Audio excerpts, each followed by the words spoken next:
Hey, what's up, podcast? It's Jeff, and you are listening to a special bonus episode of Teach Better Talk.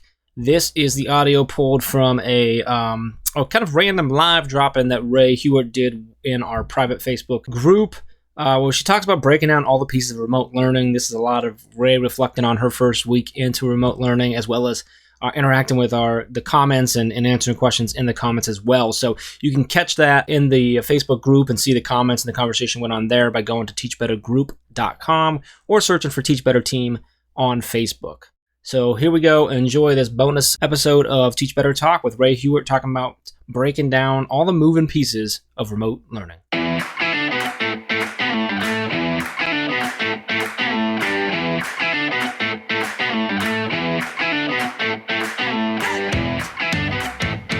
Hey everyone, happy Sunday. Thank you for joining me live. I am honestly just live. Well, I'm live for 2 or 3 reasons. The first one being that I feel like I completely escaped off of the, social media planet Earth over the last week because I've been totally inundated in my own classroom stuff and some personal health things I'm dealing with. And so I have felt so incredibly disconnected, honestly, from all of you. And then it got really bad this week, adding on to that because I was just back in the classroom and feeling super busy. And then I was trying to take my own advice that I've been sharing with you guys where I'm take time for yourself. And I find myself completely exhausted at the end of the day and filled, literally my calendar was filled hour to hour from 7 o'clock in the morning or 6:30 in the morning till 9 o'clock at night. And so I had no time to choose to be present on social media. It just was not happening. So then I was kind of reflecting on Friday and I'm guys, I haven't talked to my friends and I've learned so much. So I'm okay, I'm going to go live. I'm going to figure it out and we're going to go live Sunday. So thank you to all of you that are already commenting. It's good to see you. Caitlin, Brian, Nikki, Livia, so good to see you. I am honestly live not only to take questions. Technically, we don't have a bi-weekly family check-in today. So technically, this isn't a bi-weekly family check-in because those happen every other Sunday. And this is an off Sunday right now. So we will have one next week. But I'm just going to treat this like a bi-weekly family check-in. For those of you who have not joined us for a bi-weekly family check-in, we literally go live only in our private Facebook group. I guess right now we're streaming a few other places, but we go live and we just take questions for an hour plus, depending on how many questions we have on Sundays. And so right now, as we're streaming on Facebook and in our private group and YouTube and Twitter all over the place, we just wanted to give you kind of a bonus time to ask questions. And also, I was going to share just some things that I've learned and how a lot of you who have been following my journey, figuring out how to best structure your classroom. I've learned a lot in the past week being back with kiddos that I just wanted to share to see if it was helpful. I know in our Teach Better community, it has been nonstop since March 16th when it seemed like the whole world shut down. We've been doing professional development on how the fall would go. And just over the past few weeks, Chad and I especially, but really the entire team has just been inundated with now putting it all into place, right? Everybody on the team, we joke that out of the 15 people on the team, 12 of them, I'm making that number up, but 12 of them are in the classroom. So a lot of us has been living, eating, and breathing this transition back to remote learning. And Chad has been traveling all over doing professional development. I'm not sure if you guys are following that, but so we're just living it now versus talking about it. And I think a lot of great reflection and opportunities for growth comes when we've been researching and learning an idea and then needing to transfer that into truly practicing it. And so I have definitely learned a lot. And I can thankfully say that all the plans I thought I was going to have in place are actually still in place, except a lot of things have shifted slightly to try and see how to actually put it into a practical use versus just a thought or idea I had. So excited to share all the things. Do me a favor. I have a lot of people watching right now. It's so good that you're all here. Thank you for being here. I'm going to get to the comments in a second. Do me a favor. I'm going to share a lot about my classroom if you're interested, but I would hate to share all the things about my classroom if you're not interested. So will you do me a favor and use the comments as a space to share on the topics you want to hear about. So for example, if you want to hear about parent communication or day-to-day management or live sessions or like asynchronous versus synchronous learning, or like give me those topics and then I will talk through them. I would just hate to ramble on about something that you're sitting back and you're like, Ray, I knew all this already. I have no interest in this idea. So let's preface a few things before we get started as you're like commenting on what you want to hear about. First off, my name is Ray Hewart. I'm currently the Director of Training and Development for the Teach Better team, as well as being a full-time 6th grade math teacher in Illinois. My school is going back completely remote for the first 9 weeks. So we have just this week welcomed back about 150 6th graders into the building. This is their first exposure into middle school. And so we've spent the last week trying to get them acclimated. We did the whole like signing into your computer for the first time while remote, right? Like we did all the fun stuff that you have to do for a 6th grader. I kept making jokes to parents who were so appreciative, but like very overwhelmed this week. I was like, guys, all the problem solving we usually do with your children, you're doing at home. And so we know how challenging that is. But on the flip side, we're not at least opening like lockers because that really inundates the first week of 6th grade. So that's fine. So I've really, really loved it. This coming week, we actually get into like content. So like the classes are separating from last week. We're mostly team-based. So I work in a middle school model. So me being a math teacher, I work with a science teacher and a social studies teacher and a reading and writing and all them. We've been really team focused. We share 150 kids. We've been trying to get those procedures going. This coming week, while we're still a team, we really believe in that model, we're kind of splitting off. And now we're starting to really look at what does our own individual class look like? How are we supporting students? A lot of teachers will get into content this week. That's kind of the transition we're in. So over the past week, we've been brainstorming and trying things and doing different elements. And now we're going to put it into practice a little more in depth on Monday. We've really seen how these live sessions work. I'm going to get to the comments in a second. I do just want you to know, as I'm starting in a remote setting, I really believe that everything I'm doing is going to be able to transfer from a remote setting to a blended or hybrid model to in-person learning, and then maybe back if we need to.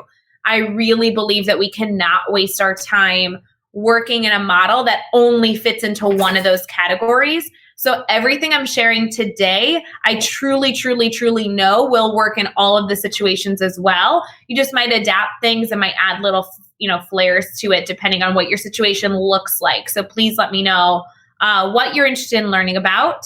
I will also tell you that my district is requiring for all teachers to stream a live session for 20 minutes 3 times a week. Now, I will tell you personally, I don't necessarily like that. It is a district mandate though, so it is something that I'm working around. And it kind of goes back to a lot of the training that we do in this group as we talk about like, hey, I have these big audacious dreams, but my principal won't let me. Or we have this big audacious dreams, but I don't have this supporting me. And like I always tell you, control what you can control. Only focus on what you can control. So for me, while I agree or disagree with being live for 20 minutes 3 times a week, it doesn't matter. Like it is a requirement for my district. So we're making it work. And so I'm just going to be able to brainstorm all that for you today. So let's get to these comments.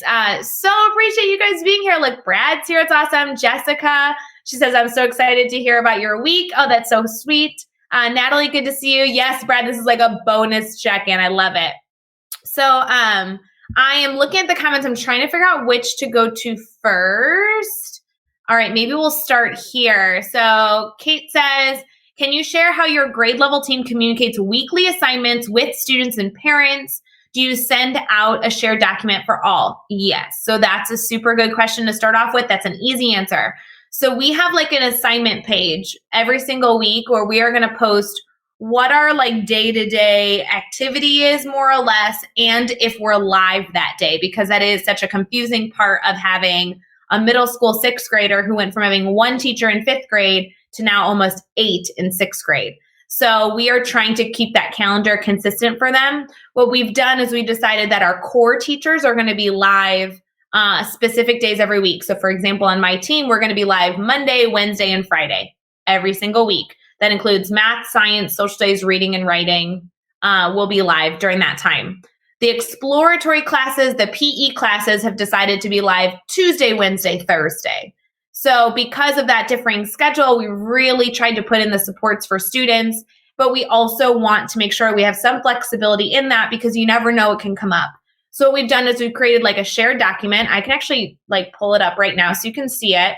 And it goes through like the classes, the teacher, and when they're live. So I'm going to share it with you like just really quick. I don't know if this will be helpful, but just to give you like an idea of how we formatted it. If I can, maybe. All right. So this is what it looks like on here. So we have announcements at the top. And then when you scroll down, you start to see like the days of the week and the different like teachers and the content. So it's not necessarily the most organized system, but it does go through every single class and it includes when they're live and other things going on. So this is shared between the teachers that teach these classes.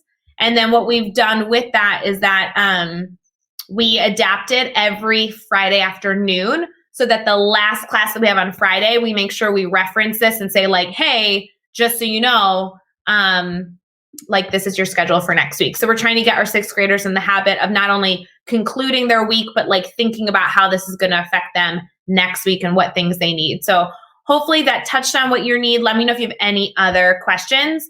If it helps though, Kate, by the way, this is like embedded into our website that our school has. So when they go to our team, they can see this right then and there. And then we also posted it like an easy access link on all of our Google Classroom. So like, it's just something that's shared constantly so students know. And it really comes down to like, teachers are using it in different ways, but in essence, it's like, when are we live and what should you go to figure out what you're supposed to be working on, essentially. All right. So Jennifer says, trying to wrap my mind around what live class will look like for my middle school math class. Jennifer, I'm going to tell you my honest to God opinion, and then you take this with a grain of salt because I've been struggling with this all week. So Jennifer, I want to be very transparent with you because we have to be live 3 days a week, like the district I'm in. That means that like our team is going live Monday, Wednesday, Friday. The problem I'm foreseeing with that is that that means that they are live for almost 5 hours sitting on camera on Monday, 5 hours, not really, like I know it's 20 minutes, but like it's a 40-minute class. So if we go a little over, it's just a lot of time. And then Wednesday, think about it. Wednesday, it's not only our 5 classes, but it's also exploratory and PE, and we're all required to figure out that time. So even, I'm being dramatic, even if it's not a whole hour, even if it's just 20 minutes, it's a whole lot of sitting. And then in addition to that concern, I've really struggled with this idea that students are like, they're not only seated, but like, then there's so many tech issues. And I see all the time people posting like, oh, this student couldn't pop in, or, oh, their internet wasn't strong. And like, if I'm delivering content via a live stream, I'm misusing a live stream. Because if I'm just like talking at the students, then I could be doing that in some sort of video. If I'm doing some sort of like engagement activity or discussion, that's something that can serve on a live stream. So I really would encourage you to figure out your live streams to be excessively interactive and to focus on movement. Like I'm going to have my students doing math up and like moving out of their seat. I'm going to teach them that they need to be in a spot where they can like move their chair away so they can stand in front of the camera. And a lot of what we're going to be doing is like physical movements with math, or discussions in math, or conferences in math. But the like lesson is not going to be live. And that's something I really, really would encourage you to do, because I had a lot of tech issues last week, but I wasn't stressed about the tech issues because I knew whatever we were working on wasn't going to hurt the student in their ability to learn, because it was just, we were just doing like an activity of some sort. And so the like meat of the information, like the core of the strong instruction to allow that student to be successful, wasn't happening on a live video. So we did a lot of like relationship building and stuff like that. I hope that makes sense. Another question, I'd love to hear suggestions on managing teacher signatures. Really good question. and teacher conferences during remote learning. Yeah, so I can get into, I'm not sure if this like opens up a can of worms of describing why, like I could talk through like how I'm doing my grid and everything. But essentially here's what I'm thinking.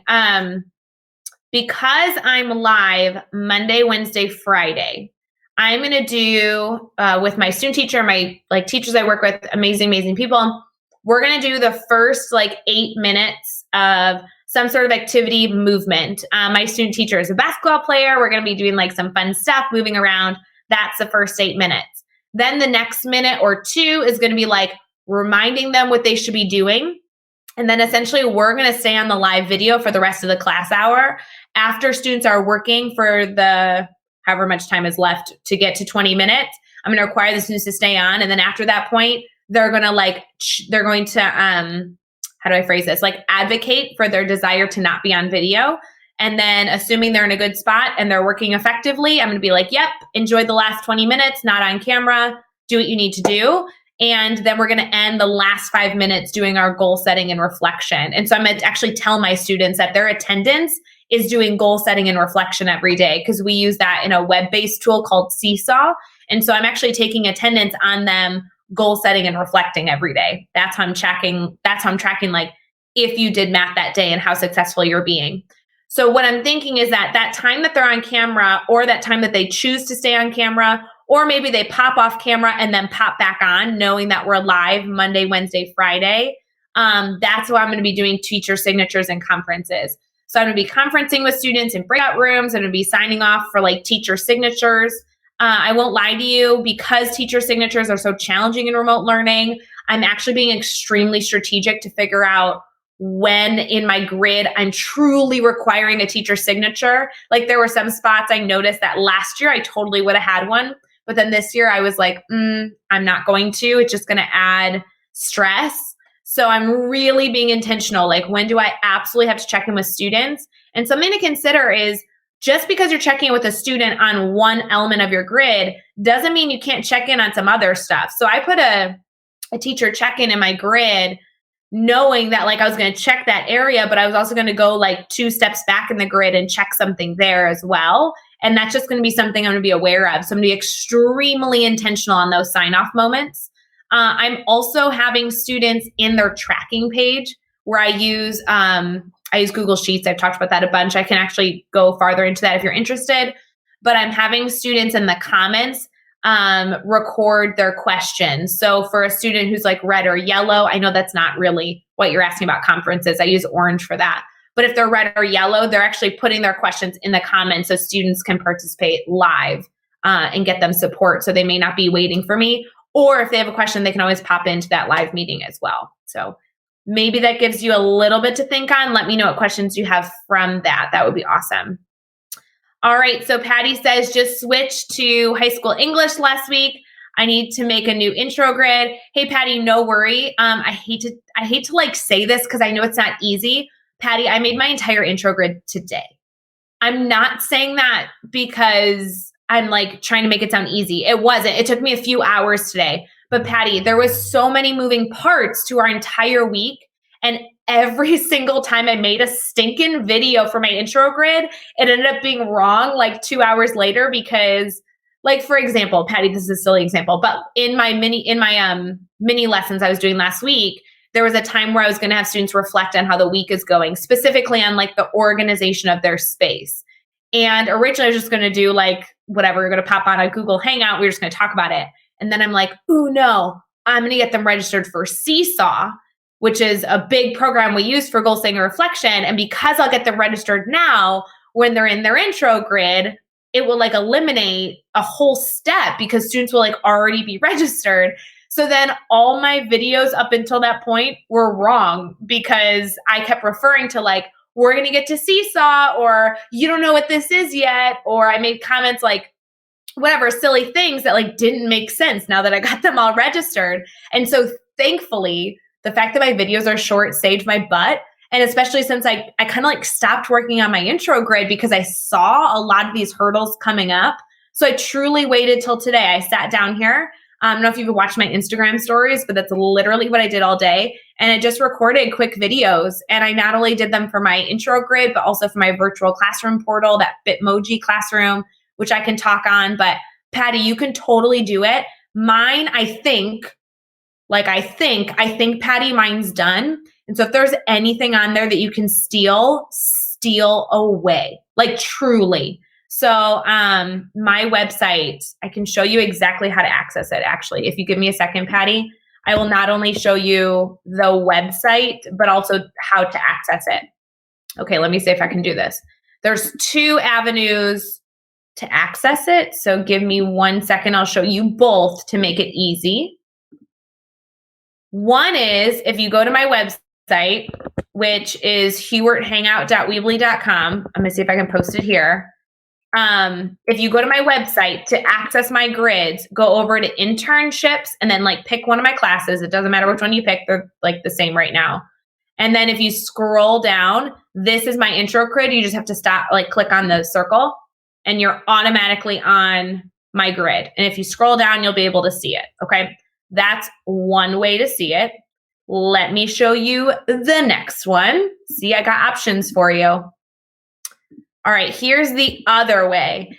In our Facebook page, in our Facebook group, if you're in our private Facebook group, you can join, by the way, at teachbettergroup.com. For those of you that are watching that don't know that we have a Teach Better Team Facebook group, I shared my entire Bitmoji classroom for the week, and I can actually talk through this way more. But specifically, Patty, if you go to the 31st, which is Monday, I have this dot right here. It says for grid work on your checklist, click here to begin. If you click on this link, it will take you directly to that intro grid. So depending on what avenue you want to go to, that's fine. I can actually share this in the comments as well. Anybody can view, copy link. All right, let me throw this in here for you as well in the comments, assuming this works. Who knows? Hopefully, Patty, that at least starts to answer your question, at least a smidgen. Oh my goodness, there's so many comments. I'm so sorry. I am going to get to all these. All right. Jen says, what is the best activities to do the first day? Great question. So my team, I'm literally going to tell you what we did because I have it in front of me. My team of teachers kind of divvied out what we were going to do every day. And so here's what we did the first day. Hold on. Let me find it. I know I have it written down somewhere. All right. So, okay. The first day, because students were not even logged into their computers and because they weren't in Google Classrooms, we made it super easy. Our entire team, which you could do this at a classroom level as well, we made a choice board. And the choice board you worked on Monday, Tuesday, Wednesday, Thursday, and it was due Thursday at the end of school. So with this choice board, it had some required options. It had some that were just optional for you. And we essentially said to all students, we're going to be live during these times. We laid that out. And during those times, we are going to be doing things with you, which I'll share in a minute. And then any extra time you have, meaning that if we're not live the entire 40-minute class, you are going to be working on this choice board. So it already gave them something to go work on no matter what. Then we did that so that was all week. Then we shared out a few days before and Monday morning, the first day of school, we shared out a welcome video to families, a welcome video to students, and we also shared out all of our Google Classroom codes. So their work for Monday was to register for all their Google Classroom codes and work on the choice board. And then we just went live 8th hour. So 8th hour, we played games and took attendance and hung out. We were super active, did some jumping jacks and stuff like that. And kind of got our feet wet in okay, what does it look like to go live with students? So then this was our process all week. So Tuesday, I actually did with students setting up their learning space. So each teacher taught something different. I taught students how to set up their learning space, not only what they should have out, but also at the start of their day, what do they want to have open on their computer? So we talk through strategies. We did a really silly cup activity. I don't have a cup. We did a really silly cup activity where every student had to run and go get a cup. And then we talked about what would go in the cup to keep us organized. So 2 pencils, pens, earbuds.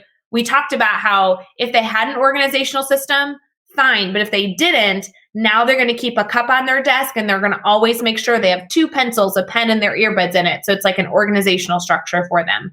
So we like did that kind of stuff the first few days, like processing through what is it like to have to follow a schedule and all these different things. I don't know that I've shared that choice board with you guys, but if you're interested, comment and I'll pull that up as well. But there was like so many things. Like it had a student inventory survey. It asked them to watch welcome videos of teachers. There were so many things. So that kept them really busy, which was super good. Okay, then Wednesday we did a Gim Kit. I'm not sure if you've done that before, but especially in remote teaching, especially with bad internet, Gim Kits work way better than Kahoots or anything else, just so you know. We did a Gim Kit reviewing kind of like all the things you've learned about our school recently. And then students had a great time playing that virtually, and the winners we like just celebrated. Thursday, we got registered for Seesaw and we did a reflection about how our learning space is going so far, how we're feeling with remote learning. And then Friday, we actually did a team day. So every class hour was different. First hour, we talked about highs and lows of the week. Then we did a scavenger hunt during fourth hour. We just asked students to get like 2 or 3 items that best describe them, and then they shared out. We did we stole this from another awesome group of educators, but we did like creating a meme for remote learning. And then we did like a COVID life hack, the project that they got to work on 5th and 6th hour. And then 8th hour, they shared out those projects. And then they were able to have conversations about how we set up for a successful Monday. So it's kind of like those reminders. So other teachers went over other things, but that's kind of where I was at in terms of best activities for like the first week. I think the best things you can do is build relationships with students the first week. Those goofy little games is great to get students talking. And then also like the procedures of understanding a routine and like getting your space ready. I have been using, and I stole this from Josie Bensko on Instagram. She works in my building as well. I have been using, I don't really want to show you all these students' names. All right, sorry. I've been using this to like, that's not going to work. To like document students participating and everything in between. It's honestly just a Google sheet with a ton of checkboxes. But like this week, I was tracking, okay, who's in Google Classroom, who attended our Wednesday live session, who participated, who registered in Seesaw, like things like that. So this was just a really good like check for me to get with students that I was doing just in a Google sheet, help keep me organized. And then if a student was talked about during team meeting, like for example, we had a student who came to my class but wasn't coming to science all week, then I was documenting there like, okay, the next time I meet with that student, I'm going to like pause and just really quick check in with them. Like, can they read their schedule? Stuff like that. So that was more like the first week, Jen, but hopefully that gave you food for thought. All right. Caitlin says, can you share about structuring for ease of model transition? Our initiative plan was to be virtual for quarter 1, but might be in the building as soon as next week. I'm overwhelmed from the first year. All right, Caitlin, here's the deal. Sorry, I'm getting all these notifications. I'm sure it's some of you that are like participating here, which is awesome. And my dogs are growling. Do you want to know why my dogs are growling? Because my big dog bed for my big dog is underneath my feet, and the little dog is laying in it, which is that this is like a no fly zone, people. I'm trying to decide if I should move the little dog to save some stress. We will see. We'll go for it now.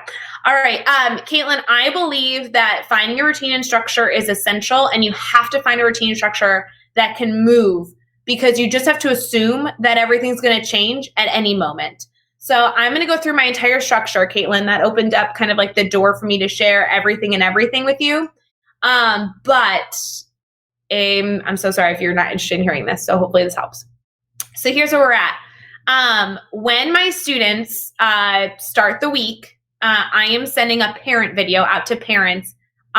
Like I'm trying to get it out like to them Saturday or Sunday, just telling them how much I appreciate them. And then this week I like shared out like, these are sneak peeks of what your students are going to get into. And I know they're going to share it with their kids, but I was like, don't tell, these are things they haven't learned yet. What my hope is that those anxious parents who are working and don't have the ability to be with their child all week they might like preview for their child, like, hey, Miss Stewart says these are some things you're going to get to, and they can walk through it and feel comfortable. That way, when the parent comes home at the end of the day and the student says, oh, I did a grid, the parent isn't like, what's a grid? Now I have to learn what that is, right? I tried to give my parents anything and anything that they needed for the week, even though it like spoiled some of the fun for my kids, but I kept some things secretive, so it'll be fun. So that parent video goes out on the weekends. That like checks the box for communicating with families, super easy. Then on Monday, my students are going to start, and I'm going to teach my students to start with this Bitmoji classroom. So I've shared this with you guys in our private Facebook group. And what I've done is that I've shared like my entire week as of today. And you guys know things can change. But here's what I'm doing. The first slide just is like a standalone image that my students can see. And all the others are hidden from them. And I'm actually hiding them by just putting a big white box over it that says coming soon, because my students only have access to this, just like all of you, in view only mode. So when they're in view only mode, they like can't click on anything in the coming soon.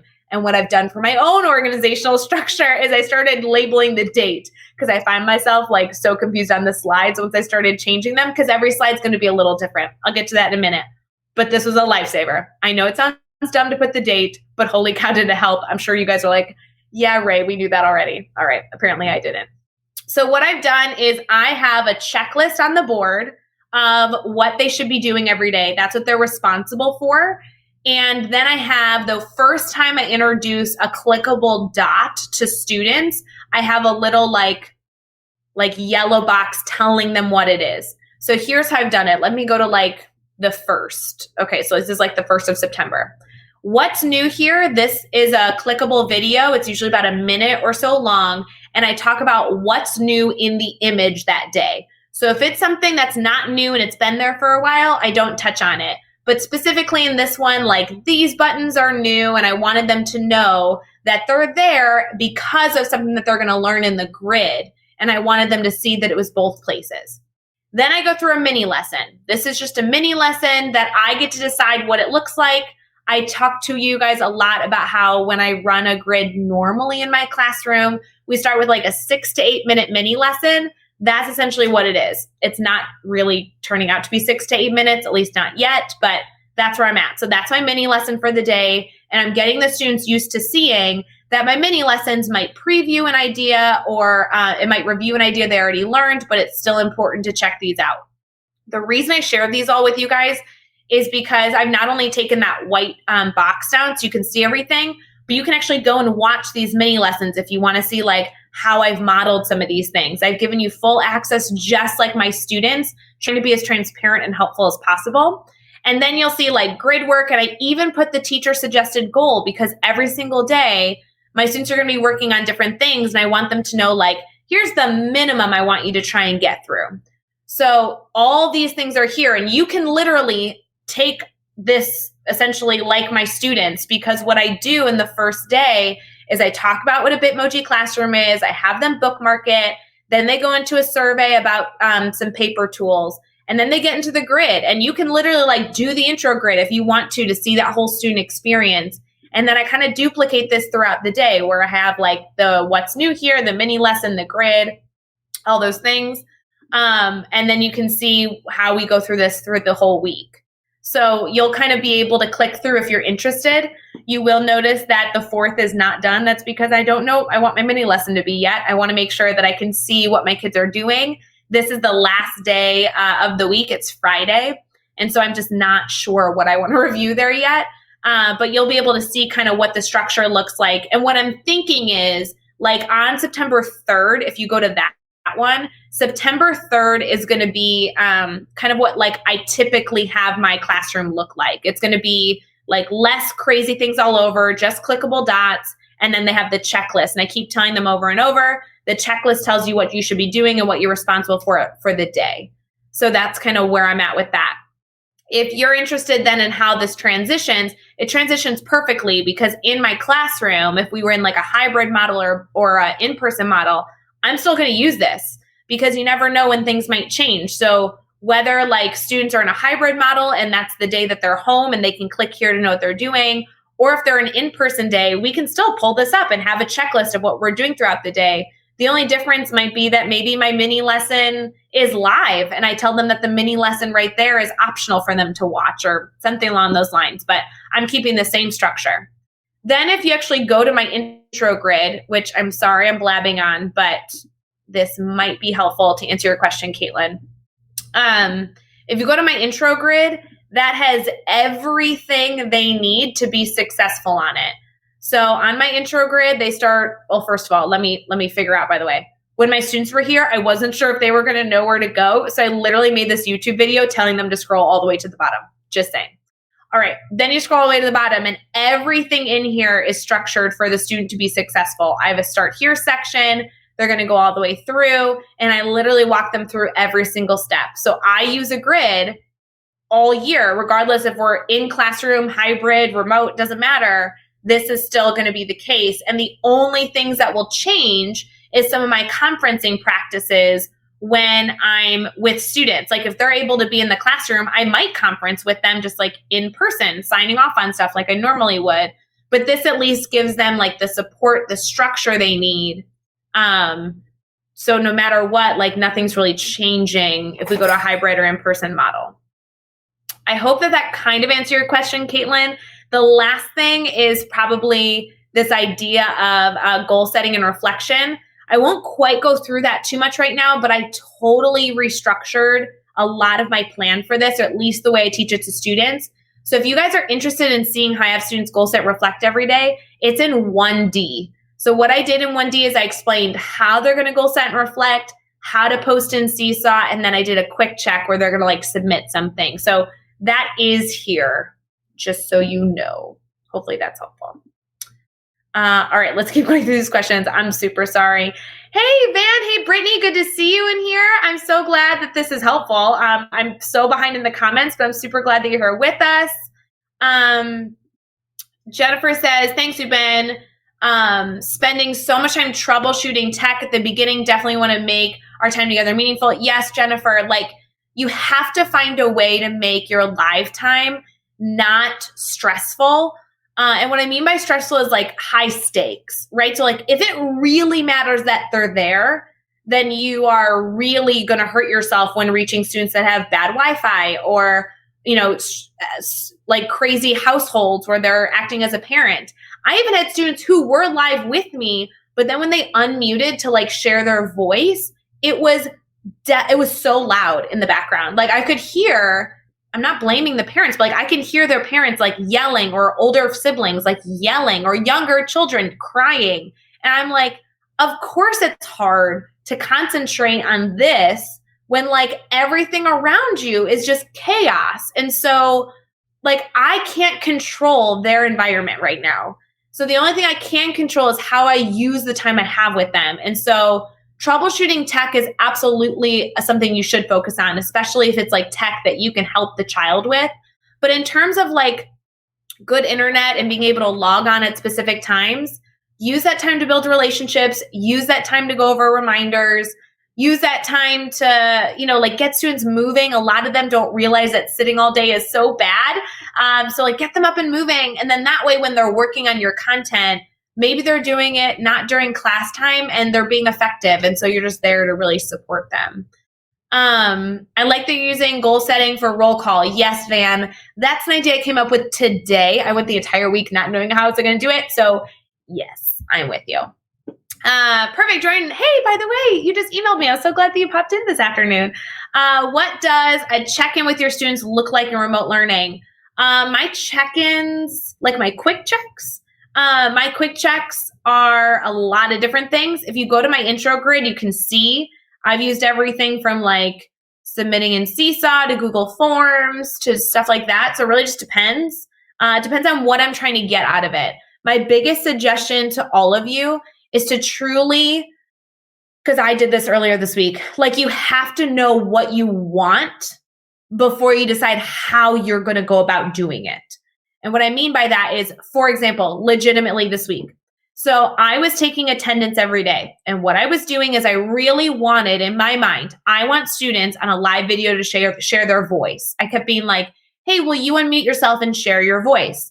And so my solution was, okay, I'm going to open up my attendance and I'm just going to call out a student's name and they're going to have to unmute and say that they're here. Okay, Ami, are you here? And then we'd wait. And then she would figure out that she needs to unmute. And then she would say, hi, I'm here. And I'd be like, oh my gosh, thank you for sharing your voice. It's so good to see you.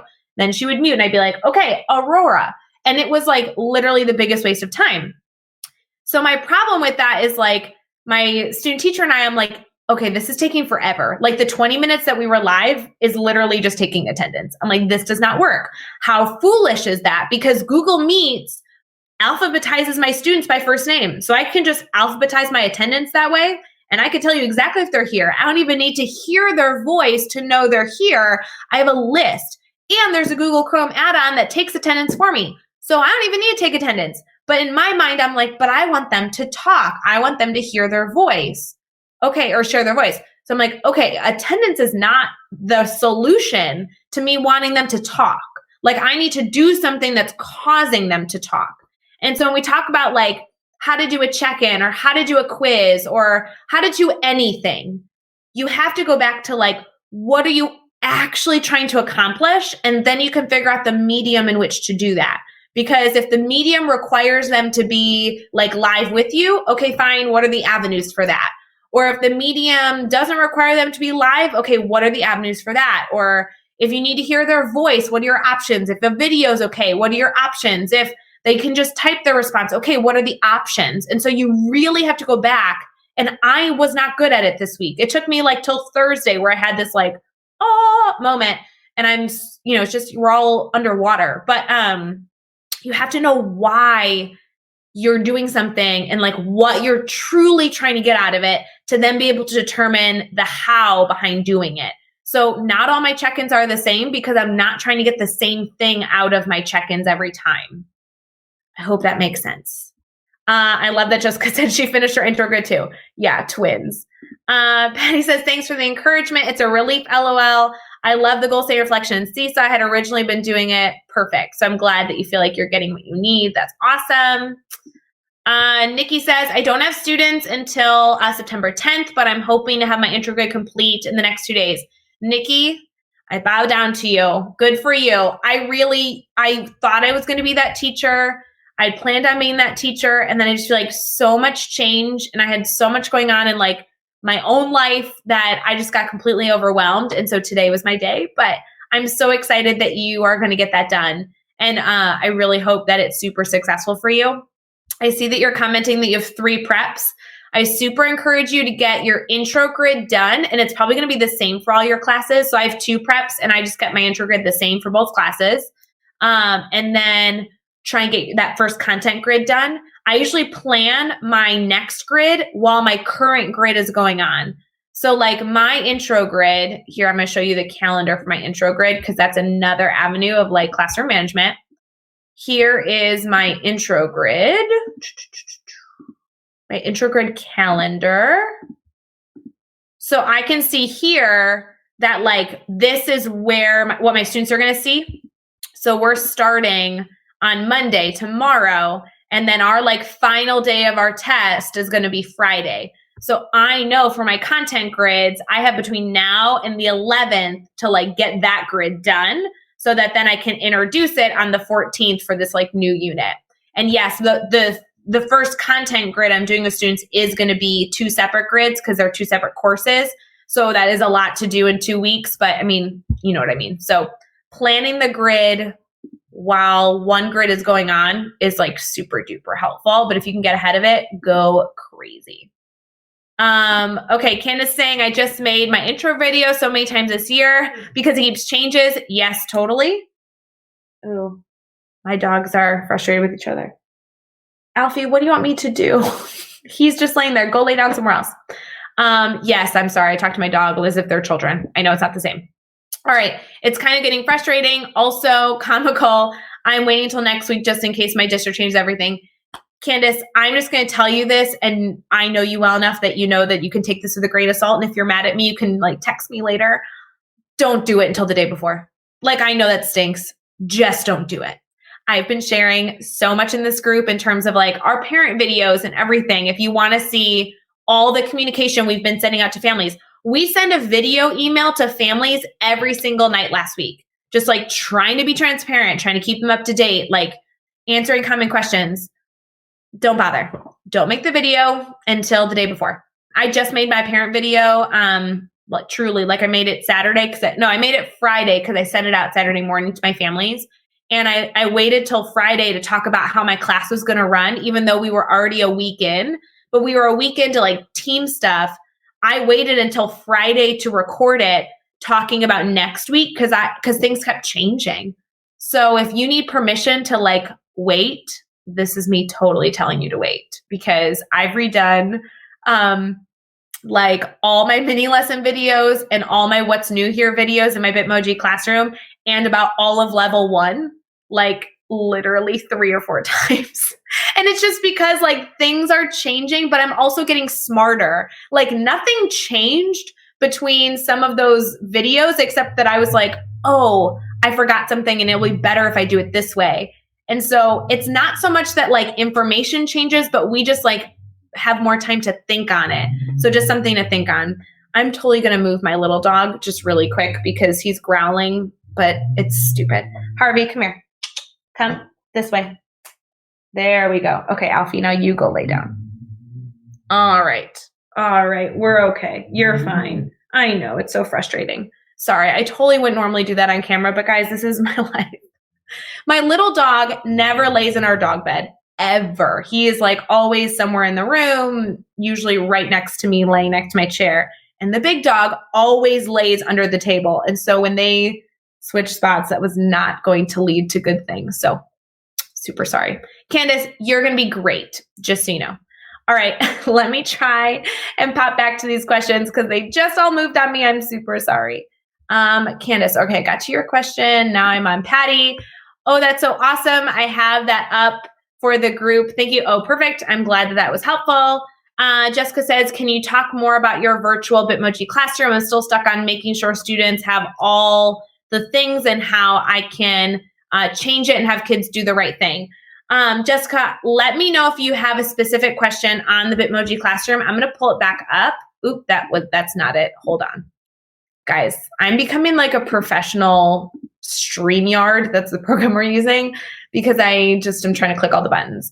So Jessica, just to confirm, this is the Bitmoji classroom. To go over the basics I said before. Sorry, there's like noises going on in my house. Guys, Sunday, okay? Just Sunday.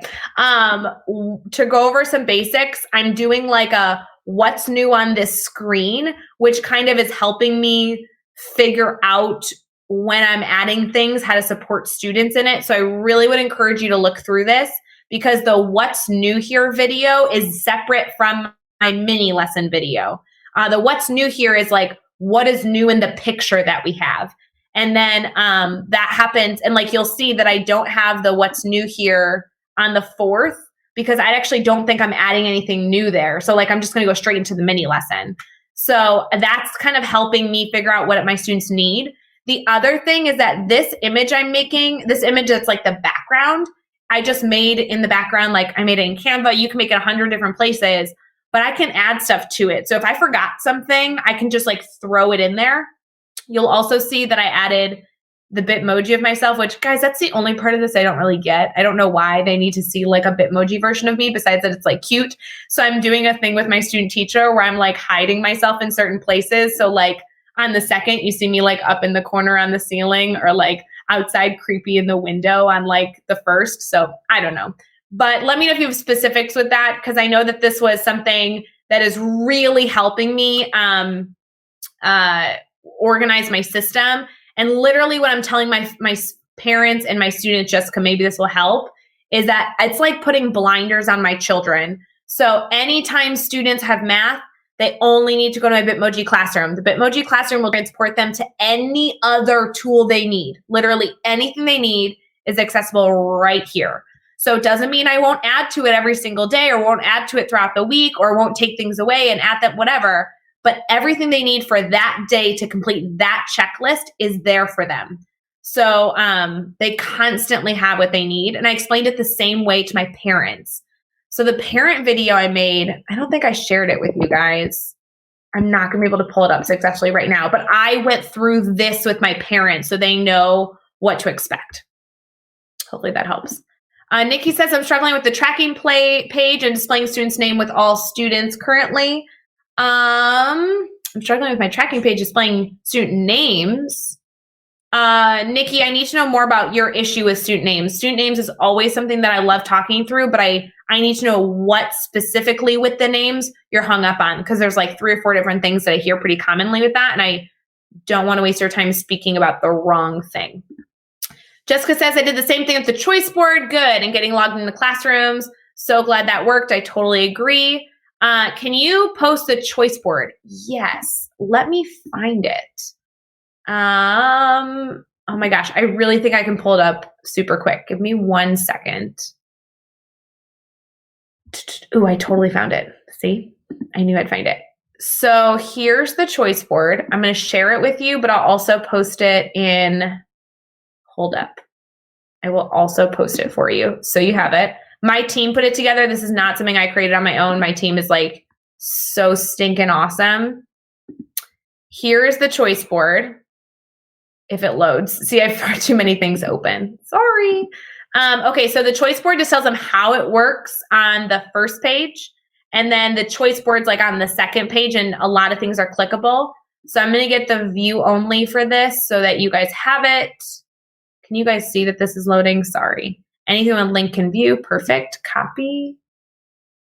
All right. I'm going to throw it in here. Hopefully that's helpful. Sharon. Okay. I just posted it for you. Sorry. That's not interesting for you.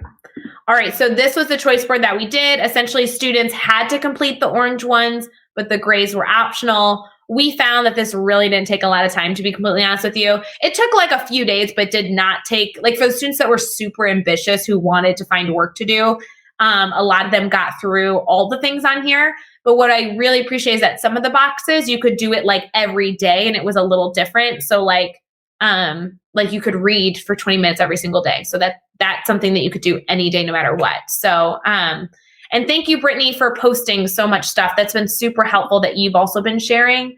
Brittany is like also always like a great go-to. Oh my gosh, yes, absolutely. So Josie Bensko works in my building, so we get to steal stuff all the time. Are you recording this? Am I recording what? Like this video? This video is recorded, if that helps. This is a video that you can find all over. Right now we're streaming on our Facebook page, Facebook group, YouTube, and then Teach Better Team Twitter and my Twitter. So you can find this recording after the fact anywhere. So feel free to go steal those anytime you want. I am babbling. You are lying. So good to see you, Chip Baker. You're right. Relationships are key. Thank you for commenting. If I had a son... Oh, there you go. I appreciate that. All right. So George says, sorry, I was asking about the points in the grid where the teacher check-in is needed. How do you conduct those meetings for a teacher check? Jordan, great question. I'm having students pop into a live session Monday, Wednesday, Friday, and that's when I'm going to do that conferencing. So I'm giving my students a Google link. I'm actually generating that in Google Classroom. But it doesn't matter what program you use. You can use Zoom or WebEx, whatever. I have a link, and they're going to, anytime they're orange on their tracking page, they need to go to that link in conference. So I'm going to do that using breakout rooms and stuff. I hope that helps with your question. Seeing your daily calendar helps too. Good, Livia. I made that today. So if you have any suggestions, let me know. Sorry, these comments keep moving on me. Brittany says, you were saying you have 2 different preps or classes. Do your students see the same virtual classroom? Brittany, great question that you actually just totally blew my mind. And I just realized that something's not going to work anymore. Brittany. Okay, you're like my least favorite and favorite person on the planet right now. Here's what Brittany just had me realize. See, guys, brainstorming in real time. I do have 2 separate classes. I have an accelerated track and a Math 6 track. And they are going to have different virtual classroom portals, because after our first grid, they're going to have separate grids that are going to be different. So their checklists are going to be different. Their goals are going to be different. Brittany, oh my God. Okay, here's my plan. Brittany, brainstorming in real time. Literally, I'm going to message you later on social media and tell you I'm mad at you. Okay, thank you for making that a realization for me now. So I have 2 weeks to figure it out. So for the next 2 weeks for this grid, I'm going to have my students all using that virtual Bitmoji classroom. Yes. But then I think I'm going to go to my accelerated group. So I have 3 sections of Math 6 and 2 sections of accelerated.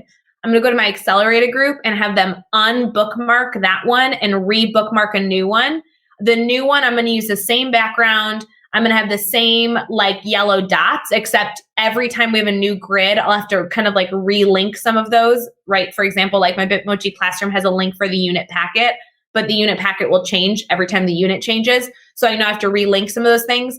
So I'm going to have my accelerated class relink the new accelerated math Bitmoji classroom, and I will have to figure out how to make them look a little different so I don't confuse myself. So maybe, literally, hold on, let me share this. I'll brainstorm this in real time with you. Gosh, I'm so mad at you for bringing that up. You're totally right.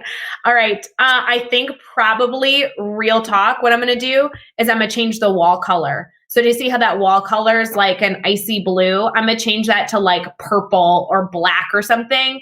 That way my students in accelerated know that they're on the right Bitmoji classroom, and my Math 6 students won't see anything change. They'll just always see this. It's not really organized that way right now, but when my students have like the coming soon, the slide that has the date that it currently is going to be at the top. So for example, if today was the 1st, these would be reordered and like the 1st would be at the top and all the rest of these would have coming soons. So I'm going to confuse you all right now, but I'm sorry, I'm going to move these back so they don't confuse you. But essentially like the most relevant slide is going to be at the top. And so my Math 6 kids won't see anything different, but my accelerated, I'm going to have to change this a little. Or maybe I'll like change the chair color. Something's going to change so that I don't get confused and they don't get confused. And you're right, my accelerated crew is going to have a different one, and my Math 6 is going to stick with this one. Brittany, I'm so mad at you right now. All right, moving on. All right, hey y'all, convinced my co-teacher to use the grid method. Oh, how exciting. I can't wait to get to the point where we're not making one level with my kids or working on the previous one. Yes, Kimberly, like I really encourage you to get ahead, try and get your whole unit done, at least to the minimum expectation, right? So like wherever your final assessment's located, wherever your standard is like meeting those requirements, try and get at least to that point done before students start getting into it. But I totally understand. And then, by the way, guys, a lot of the strategies we've been sharing, you don't have to use the grid method to do. Like if you do use the grid method, hopefully this is helpful. But if you don't use the grid method, or if you don't like, I don't know, if you don't have like a website, like you can adapt all these things that you can still use so many of these different classroom management techniques. So please don't limit yourself. If you're thinking back and you're like, oh, and I have to go make a grid, like, no, you don't. Don't go make a grid. Grids are great. I love them, but like you don't need to do that right now unless you're so committed. Or, oh, now I have to go make a website. Like, no, you don't. Put it in a PDF, do it in a Google Doc, do it somewhere easy. Do not add too much to your plate. I don't know if you need to hear that, but do not add too much to your plate. Not necessary. Do what you need to do, but don't go crazy. So appreciate all that you're sharing. Oh, Olivia, you're so great.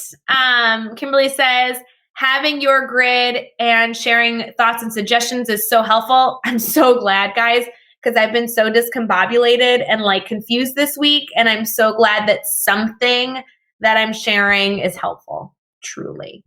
LOL, so fun how you put yourself upside down. Yes, I'm telling you, my student teacher and I are joking around with like, where can we hide the Bitmoji next? I even struggled, like I'm on like slide 5 or 6 and I'm like, I don't know where else to put it. So I have one coming. I don't think I showed it to you. Hold up.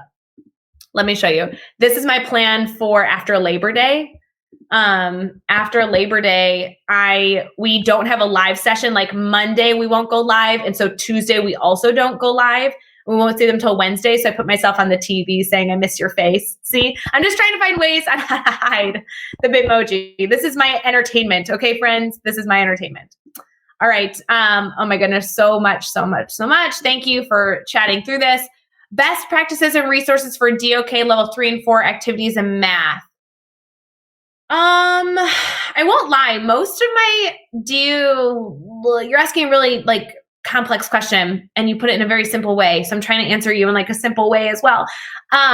Depending on your math standard, you need to make sure that you have dynamic activities for students, especially up until the point where they've met the standard. After they've met the standard, a lot of my enrichment, which is usually DOK level 4, and then the extended thinking for level 5 in the grid, is super open-ended. So as far as activities, I totally would not be the expert in activities. I would go to Google, I would go to your textbook, I would go to resources, other educators, I would go to Teachers Pay Teachers, although I always tell people not to pay for stuff. Like go there and find dynamic activities, whether it be cards or manipulatives or like there's so many things. But if there's not many math standards that are written at a DOK level 4, to be honest, although there are some, but there's not a ton.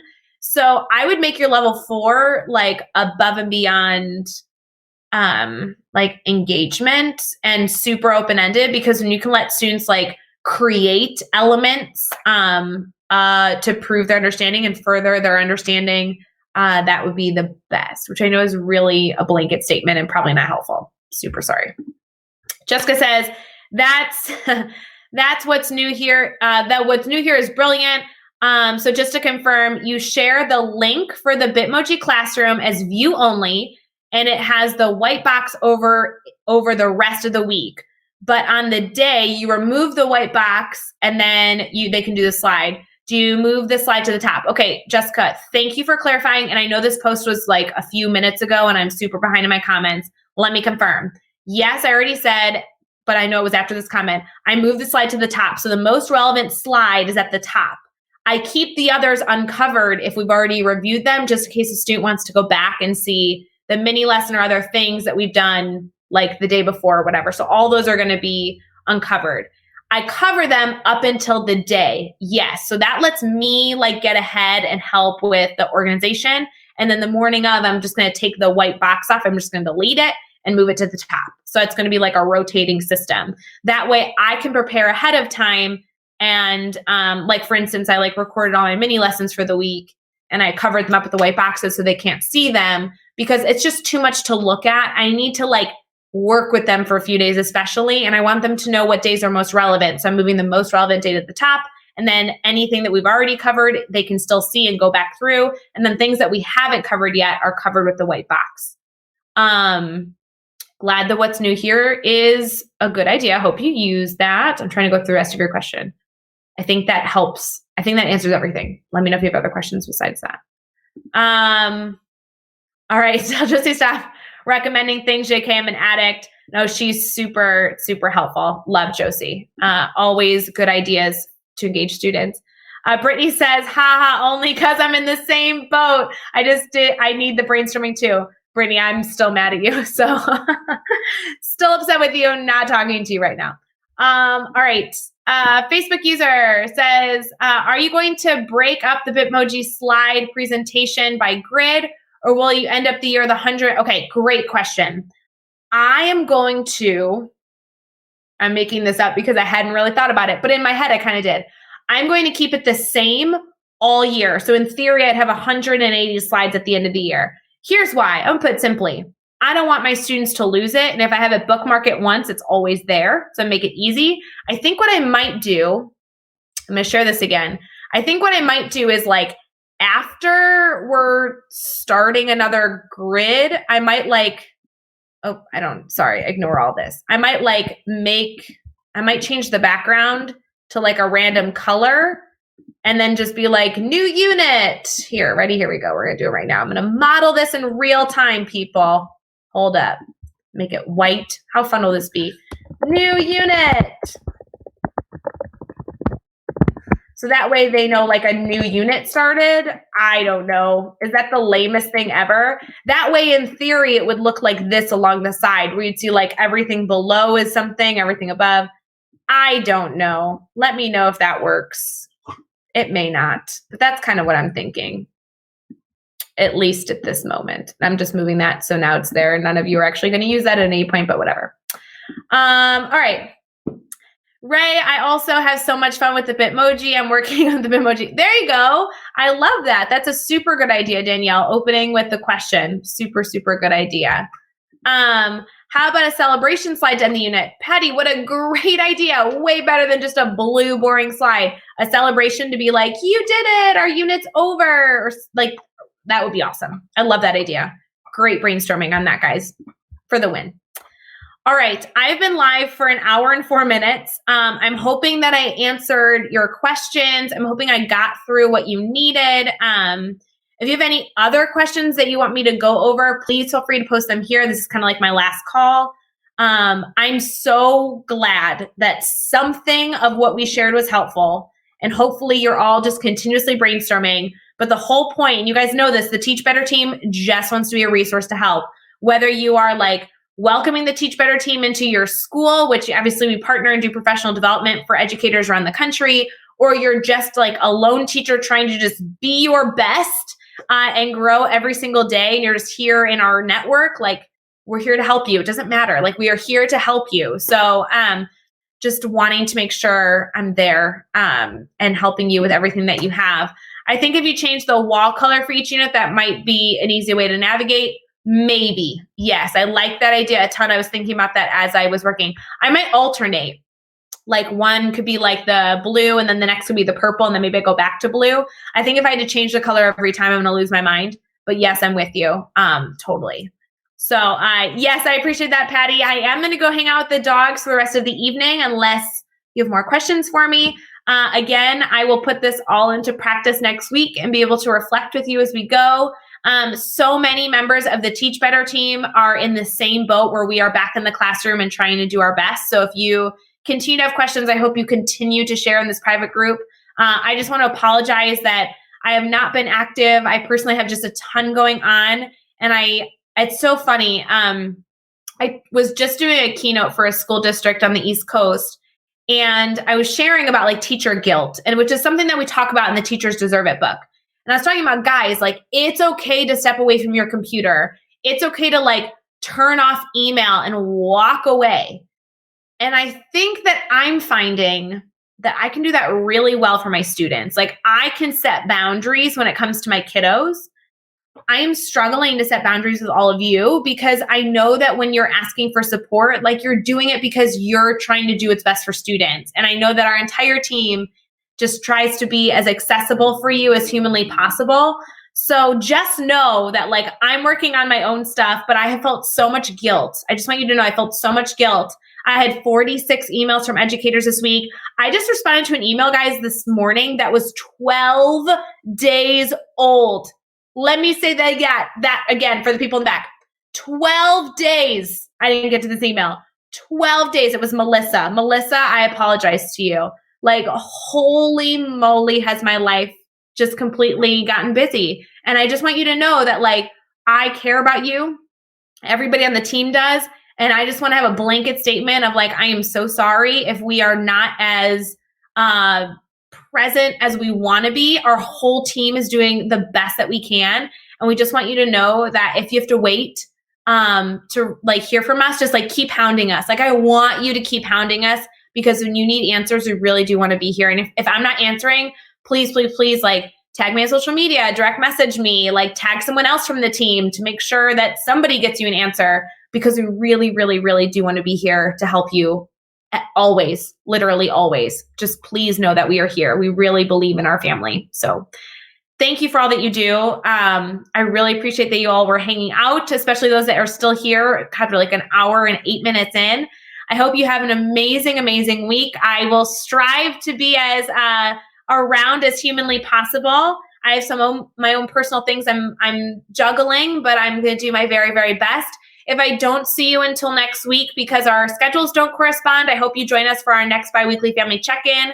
Do not forget that we just launched our Teach Better podcast network. If you're looking for some podcasts to check out, we have blogs publishing every single day, Monday through Friday, in addition to podcasts that are publishing almost every single day for the podcast network.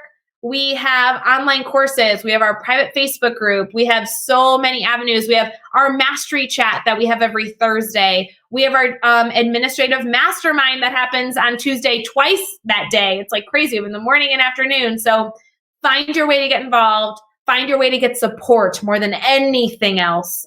Don't worry this week about giving. Worry this week about getting the support you need to give to students. They're the only reason that we do this crazy profession. So thank you for all that you do. I care about you so much. And I know I speak for the entire team that we wish you the best week of your life, no matter what you're doing, whether you're like still in summer mode or like totally in the trenches with me. And I hope that we chat soon.